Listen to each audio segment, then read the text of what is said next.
আমাদের বিবিরা এখন বাংলাদেশে আপনি 3 মাসের জন্য বিদেশে গেলে আইসা দেখেন আর বউ নাই। ঠিক না?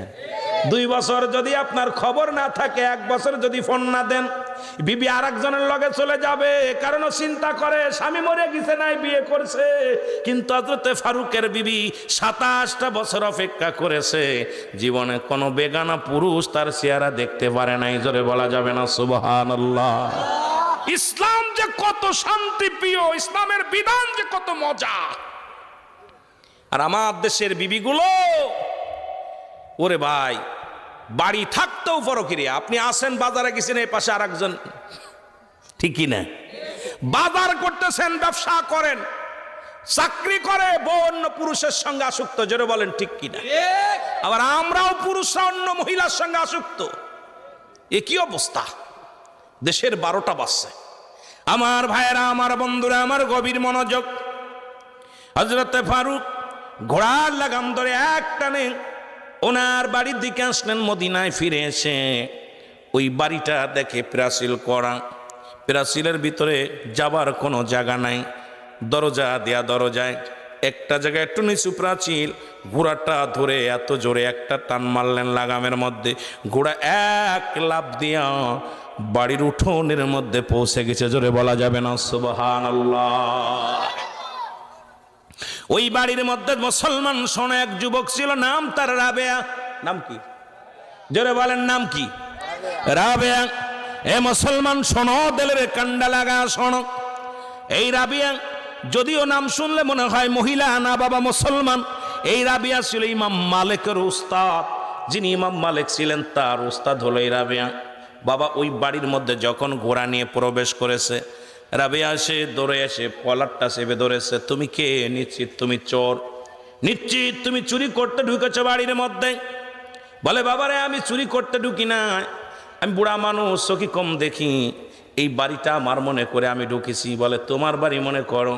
কয়, বাবারে আমার বাড়িটা এরকম প্রাচীল ছিল না, তবে এই বাড়িটা আমার মনে করেছি, এই জন্য ঢুকেছি। বাবা তোমার কাছে ক্ষমা চায়। বলে, ক্ষমা চেয়ে লাভ হবে না, তোমাকে সকালবেলা কাজীর দরবারে বিচার হবে, কাজীর দরবারে নিয়ে যাওয়া হবে। নিশ্চিত তুমি চুরি করার জন্য ঘরের মধ্যে প্রবেশ করেছো। জোরে বলেন আল্লাহু আকবার। মুসলমান গভীর মনোযোগ। যুবক কলার ধরে টানতে লাগলেন। আগামীকাল বিচার হবে, আগামীকাল কাজী আসবে, বিচার হবে। সকাল পর্যন্ত অপেক্ষা আছে। এবার কাজী আসলেন, ফজরের নামাজ মুসলমান শুনে নাও।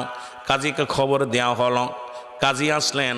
কাজী আসার পর এইবার মুসলমান হযরতে ফারুকের কলার ধরে বসে আছেন। মুসলমান এদিকে খবর পায়া আসেন, ইমাম মালিক বাড়ির মধ্যে প্রবেশ করলেন। ইমাম মালিক ডাকতে বলে, বাবাজি দেখতো তো আপনার দাড়ি টুপি জুব্বা সবই আছে, কিন্তু এত রাত্রে কেন ঢুকছেন এই বাড়ির মধ্যে গো?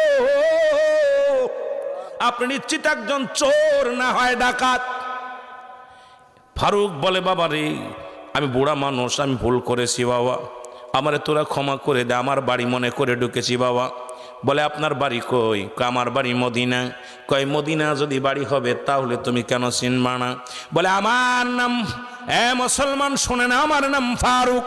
আল্লাহু আকবার বলেন, আর একটু জোরে বলেন আল্লাহু আকবার। আমার নাম ফারুক।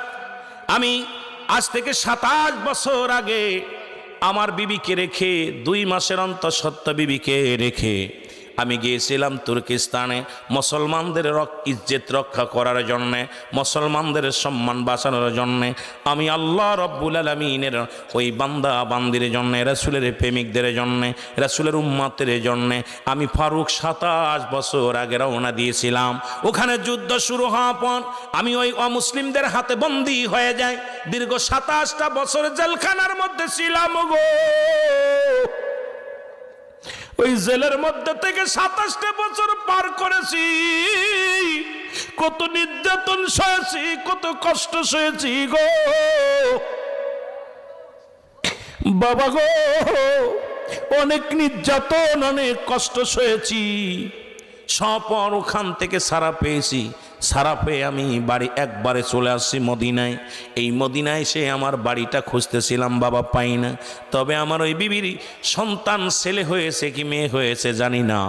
এই কথাগুলো যখন বলতেছিলেন, রাবিয়ার মা ঘরের ভিতর থেকে শুনতেছিলেন। হযরতের ফারুকের বিবি যখন এই কথাগুলো শুনছে, দৌড়ে আসিয়া ঘর থেকে বাইর হইয়া, মুসলমান শুনে নাও, ফারুকের বিবি দৌড়ে আসিয়া ডাকতে বলে, দাঁড়াও রাবিয়া দাঁড়াও, আল্লাহু আকবার বলেন না। রাবিয়ার এই কলার ছেড়ে দাও, কলার ছেড়ে দাও। রাবিয়া বলে, মা তুমি একজন জগৎ বিখ্যাত আলেমের মা, তুমি কোনোদিন বেগানা পুরুষের সামনে যাও নাই, আজকে কেন আমার সামনে আসলাই, বেগানা পুরুষের সামনে আসলে? রাবিয়া রে, তুমি চেনো নাই যাকে তুমি প্রতি রাত্রে, যার কথা বলতে তুমি বাবার কথা বলতে, তুমি বাবা বাবা বলে কাঁদতে রে রাবিয়া, যার কলার তুমি ধরে রাখছো, উনি তোমার জন্মদাতা পিতা। জোরে জোরে চিল্লায় বলা যাবে না সুবহানাল্লাহ। রাবিয়া কলার ছেড়ে দিয়া পায়ের মধ্যে পড়ে চিৎকার করে বলে, বাবাজি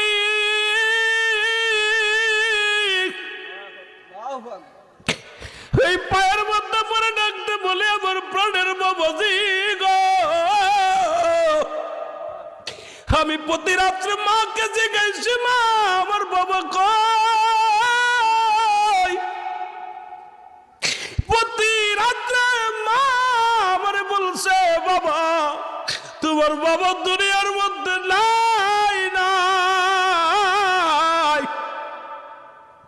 এই বাবার যন্ত্রণা নিয়ে বুকের ভিতর লালন পালন হয়েছি গো বাবা, আপনি আমারে ক্ষমা করে দিয়েন। জোরে জোরে চিল্লায় বলা যাবেন আল্লাহু আকবার।